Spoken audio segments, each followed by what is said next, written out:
Pour Frédéric, il était temps de donner un coup de fraîcheur aux plantes de son jardin. Ce matin, elle a trouvé une astuce pour ne pas débourser le moindre Je suis venue centime. avec des petites plantes pour faire des échanges, Très bien. voir ce que vous avez. Frédéric participe à un troc de plantes. C'est la grande tendance du moment chez les jardiniers amateurs. Échanger les végétaux dont on ne veut plus et repartir avec de nouvelles acquisitions. Alors, je vous ai ramené. Ça, c'est des rutabagas. C'est magnifique. Ouais. Je suis venue faire du troc pour... c'est un point de vue économique. Mon jardin est tout nouveau, donc je ne suis pas du tout experte dans le domaine. Et effectivement, je suis venue chercher des conseils. Qu'est-ce que vous recherchez à la place? Des plantes Odorantes de préférence et pas trop d'entretien. C'est la première fois que Frédéric participe à un troc de plantes. Dans le quartier des Murs à Pêche de Montreuil, en région parisienne, ce jardin de 1200 mètres carrés et ses centaines de variétés offre une incroyable palette de végétaux à Ça, Frédéric. c'est comme de l'ail. Oui, voilà, c'est du légume. En un week-end, 3500 événements de ce genre ont éclos partout en France et ont attiré des milliers de jardiniers confirmés ou en herbe. Aujourd'hui, grâce aux conseils reçus, Frédéric repart avec le plein de nouvelles plantes et tout ça gratuitement. La dernière, c'est de la mélisse. Écoutez, Oui, je vais le prendre, c'est très bien. Bon, voilà, j'ai récupéré quelques plantes, le stipa ou styra. Ça vole au vent, voilà, ça fait un effet de petit buisson assez joli. Maintenant, au travail, dans le jardin. jamais vu avec... Prochain défi, planter les 5 nouvelles plantes dans son nouveau jardin. Au retour des beaux jours, les fêtes autour des plantes se multiplient à travers toute la France. Et le public est fan. Le jardinage est le loisir préféré des Français. Le pays compte déjà 17 millions de jardiniers amateurs et le chiffre d'affaires du secteur est très florissant. 8 milliards d'euros. Troc de plantes, jardin partagé ou cours à domicile. Le jardinage offre de nombreuses occasions de tisser du lien social et de se nourrir autrement.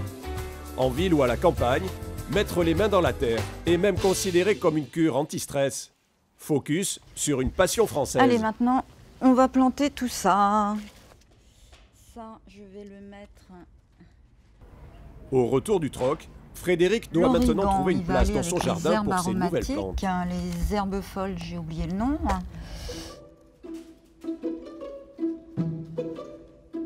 Suite à une séparation, cette mère de famille vient de faire l'acquisition de ce pavillon à Montreuil. Dahlia. Les travaux de la maison ont englouti le budget, Ah, j'ai alors posé pour une le bouchée. jardin, c'est elle qui s'y colle. Et même dans l'effort, c'est agréable. On va la mettre ici. En mettant les mains dans la terre, le jardin de Frédéric est devenu son havre de paix Le plaisir, et le c'est jardinage d'être dehors, une addiction. D'être en lien direct avec la nature, de toucher la terre. Après une journée de travail, on est dans un autre monde quand on est dans le jardin. On oublie les soucis. Ça déstresse complètement. Trop profond.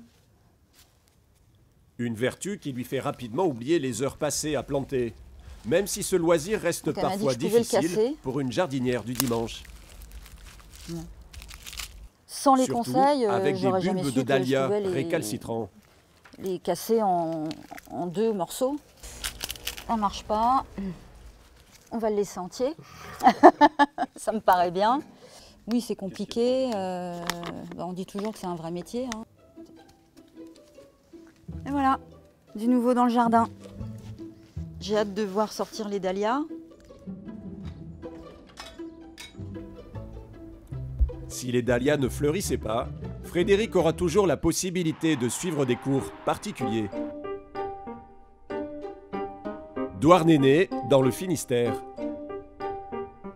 Au volant de sa camionnette, Marie vient aider ceux qui n'ont pas la main verte. J'ai ma grénothèque avec moi.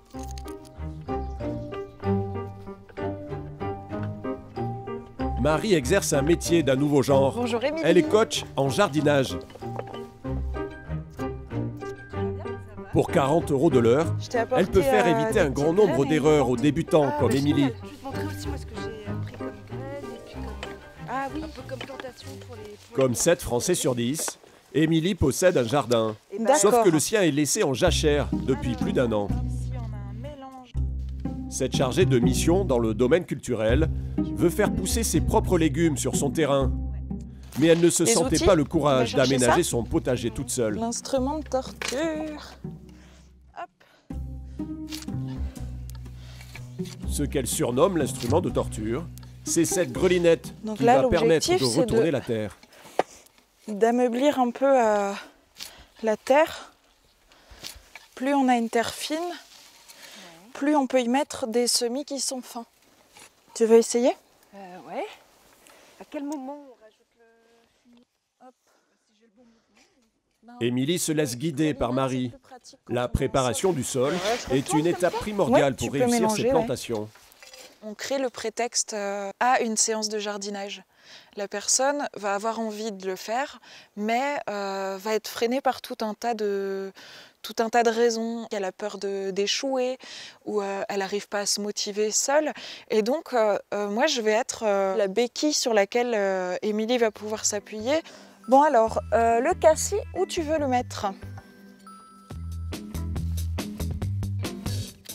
Ce n'est pas un problème de motivation pour Émilie, qui a lu de nombreux manuels sur le jardinage.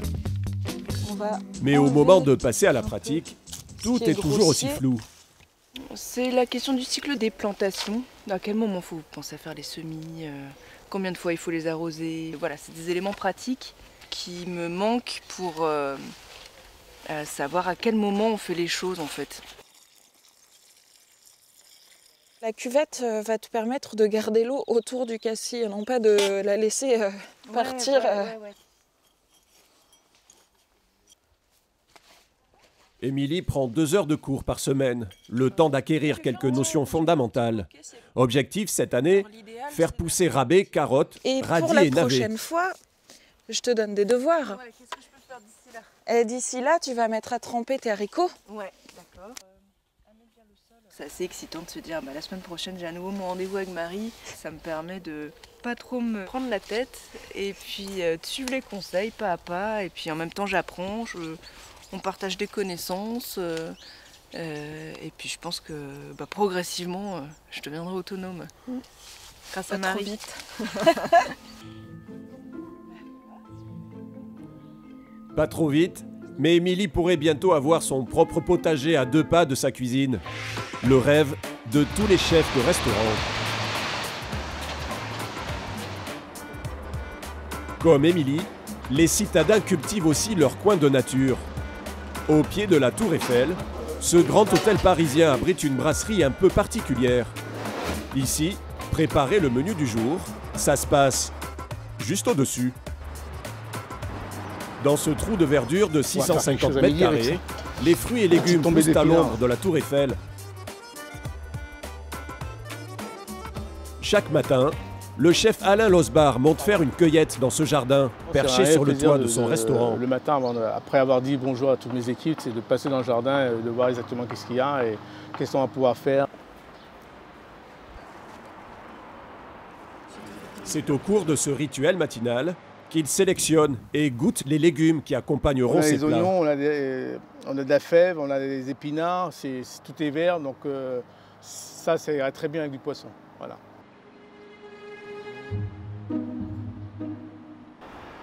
Voilà comment, d'une simple balade au jardin, est né le plat du jour, un saumon aux épinards. Et pour l'aromatiser, en sentant les produits, les herbes aromatiques, l'inspiration arrive. Et je suis curieux de voir quel est l'apport gustatif que ça va apporter sur le saumon. Donc ça y est, j'ai fini ma petite récolte, donc on va pouvoir aller cuisiner un plat avec ça. Grâce au jardin sur le toit, les légumes ne subissent pas de passage dans les frigos. C'est davantage de saveur dans les assiettes. Des essais. À quoi ça va donner? Allez, c'est parti. Le jardin ne remplit pas encore le garde-manger du restaurant, mais il assure un tiers des besoins en fruits et légumes. Et juste pour finir, nos fèves. Et là, on y va gaiement puisque c'est frais. Du jardin à l'assiette en moins de 2 heures, le chef offre à ses clients des fèves et des épinards de première avec saumon, épinards, oignon beurre. En ville, il n'y a pas que les grands chefs qui jardinent. La rue de Charenton, dans le 12e arrondissement de la capitale, a pris des allures champêtres. Aujourd'hui, planter des salades sur le trottoir parisien, c'est possible. Ce potager bordé par une allée de voitures en stationnement sur la partie incite là, à ralentir l'allure des passants. Enfin, il y a des trucs sympas déjà. Oui. Ouais. Non, mais ça c'est bien, c'est agréable. Jusqu'à plus de 80 ans, les gens ont un regard. Armelle, une habitante du quartier, y vient régulièrement bêcher et planter à sa guise. Volontiers. On manque de bras pour l'arrosage. Merci, au revoir. On a planté des échalotes, on a du persil, un pied de rhubarbe. Donc on a des choux portugais ici. Apparemment ils sont montés en fleurs, donc je ne sais pas s'ils vont faire un jour des fruits pour qu'on puisse les manger. Pour cette jardinière du bitume, mettre les mains dans la terre ne sert pas qu'à faire pousser des légumes. Grâce au jardin, Armelle s'est fait beaucoup d'amis. Cette consultante en entreprise a trouvé son bonheur dans un des nombreux jardins partagés de Paris. Celui des Deux Lauriers dans le 12e arrondissement est une sorte d'oasis au milieu du béton. Il a été conçu à l'emplacement d'une ancienne gare. Ah ben ça c'est des oiseaux, hein. Gabriel.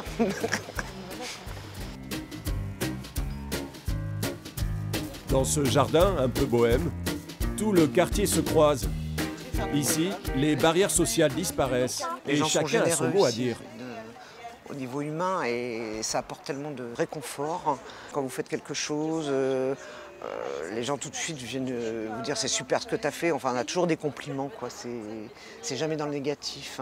Donc ça encourage et ça donne aussi, enfin, ça aide à reprendre confiance en soi. Le jardin a été conçu et cultivé par les habitants du quartier. J'éclaircis un peu parce que c'est très touffu.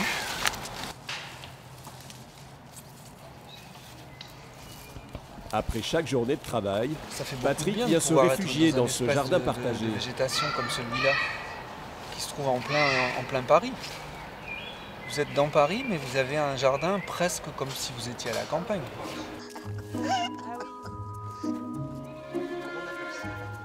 Comme Armelle et Patrick, les habitants considèrent ce jardin un peu comme une annexe de leur appartement. Et en région parisienne, les jardins partagés gagnent du terrain, passant d'une poignée dans les années 2000 à plus de 150 aujourd'hui.